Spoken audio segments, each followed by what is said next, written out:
In 2013, the National Maritime Museum acquired two paintings by George Stubbs of a kangaroo and a dingo. They give you a sense of an artist trying to capture, in Stubbs's case, an environment that he'd never seen. They were completely strange animals at the time, so they really give you a sense of trying to capture that kind of awe and wonder. These are hugely significant paintings as they come from Captain Cook's first voyage to the Pacific. By taking both artists and scientists on that voyage, it created a set of products, I suppose, which were able to capture the public imagination back in Britain. The two Stubbs paintings that belong to the National Maritime Museum are painted in wax and there's no oil binder. It hasn't really been fully investigated how he applied the wax paint. He never actually wrote down his methods or materials. So my role here is just to try out different wax techniques and read treatises of the time to look at recipes. And then I'll be doing a reconstruction of Portrait of a Large Dog.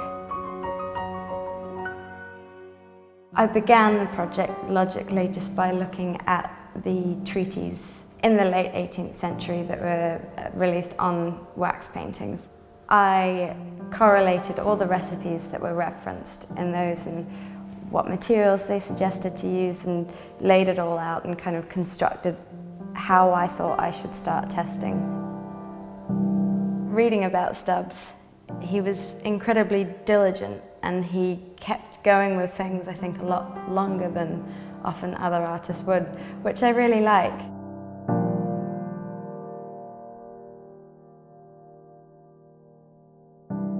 There were some restrictions already placed on it in that analysis has been done on Portrait of a Large Dog, so I knew certain things about it. For example, it definitely has a thick white ground layer, and that is essentially applying a layer of beeswax and then applying a mixture of chalk and pigment bound in water and brushing that over the wax, and then heating the surface of that once it's dry so that the wax infuses and binds the chalk and pigment.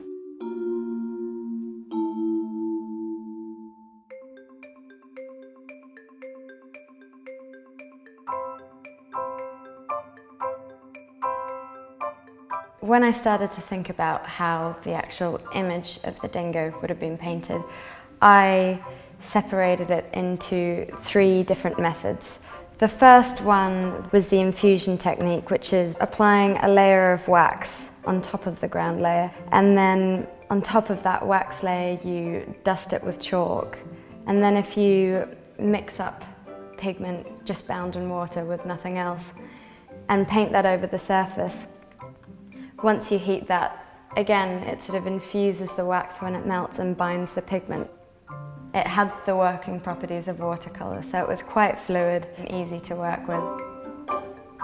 I moved on to wax-bound pigment technique, which is basically pigment bound in wax itself. The biggest problem that I found with this one was that wax dries incredibly quickly. But the plus with this method was that actually in some areas you can get some more body to the paint work. And my last technique was the emulsifying technique, but it's basically a technique of saponifying the wax by using an alkali in it. And that just means that you can emulsify it with water and so dilute it like a watercolour. The only issue was that Prussian blue, which we know was in the dingo, decomposes in alkalis. It instantly turns white and loses all its colour. So I discounted that method because it clearly wasn't compatible with the materials that Stubbs used. I think the most likely thing that I will do is use a combination of the infusion technique and also the wax-bound technique. Stubbs didn't really draw out his image, he just applied a wash. So that's kind of what I'm trying to do. I had some sort of unforeseen trouble with that, and something that hadn't happened in the test panels, because all these sort of little air bubbles appeared in the ground layer when I started applying the beeswax on top. But it hasn't at this stage made too much of a problem. So I've just moved the panel off the easel, basically to infuse this underlayer using the hot air gun. I'll only be heating the areas that I've painted on, which will just mean that I can add on another layer without pulling up this layer.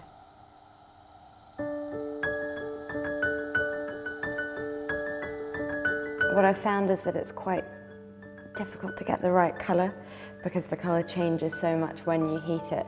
But at the same time, it's quite nice because this technique facilitates you rectifying what you've done. So if something goes wrong in one layer, you can kind of make it better in the next layer. I did change one of my plans, which was that I was initially going to do some of the sort of more textured brushwork in pigment bound in wax rather than the infusion technique. But I actually found that I was able to get that technique in the infusion layer just by applying more of the paint. And it made sense to me to keep it as coherent as possible by just using one technique.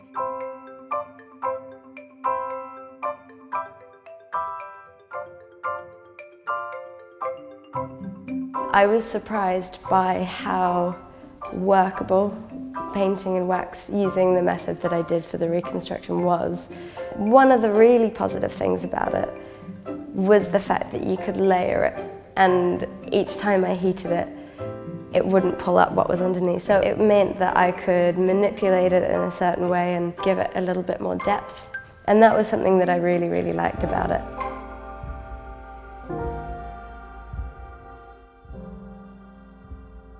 I've been really excited to see Anna working on the reconstruction and really see the dingo appearing. It's much harder with a finished painting to imagine the process of creating it from scratch.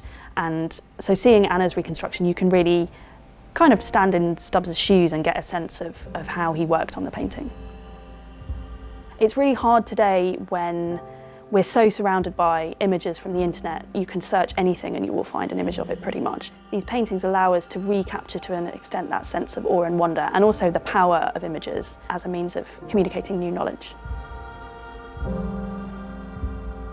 Through this process, I've been able to make assumptions with how Stubbs might have painted with wax, but at the end of the day, because there's no sort of hard facts with this kind of project, they are really just assumptions. At this stage, the way that Stubbs painted in wax is still a mystery.